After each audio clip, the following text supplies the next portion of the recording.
nangyayari ngayon sa Russia, sa Ukraine, sa Pakistan at India, sa US at Yemen, Israel at Hezbollah, Hamas, at iba't iba pa. Mga kapatid, magsigising po tayo. Tayo po ay nasa mga huling araw na. Si Jesus ay muling babalik at malapit na siyang bumalik, sapagkat ito ang binabanggit sa salita ng Diyos.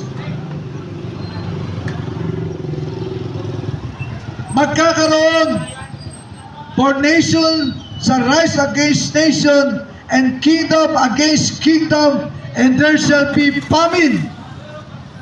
Magkakaroon din ng taggutom. Mga kapatid, sa bansang Africa, ang iba doon sa kanila, isang beses na lamang kumakain. At ang iba sa kanila, kung ano-ano na lang kinakain nila doon. Dahil sa gutom. Mabuti pa ng konti ang Pilipinas, kahit pa paano. Kahit may pamit tayo, nakakakain pa rin tayo. Subalit mga kapatid, hindi ganito ang nais ng Diyos sa atin. Ang nais ng Diyos sa atin ay makakain tayo ng sapat at sagana.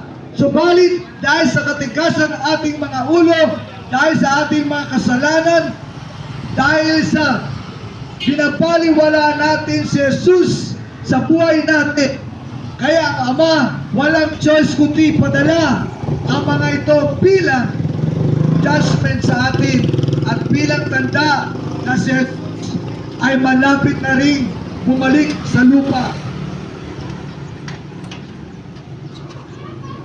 And pestilences, mga salot, kapit-kapita ang salot ngayon.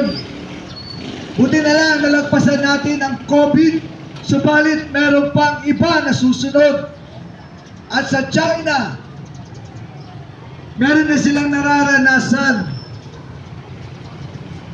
At kasama rito yung economic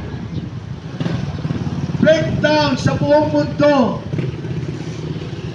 Ay numpisahan ng US, nagpataw na malaking buwis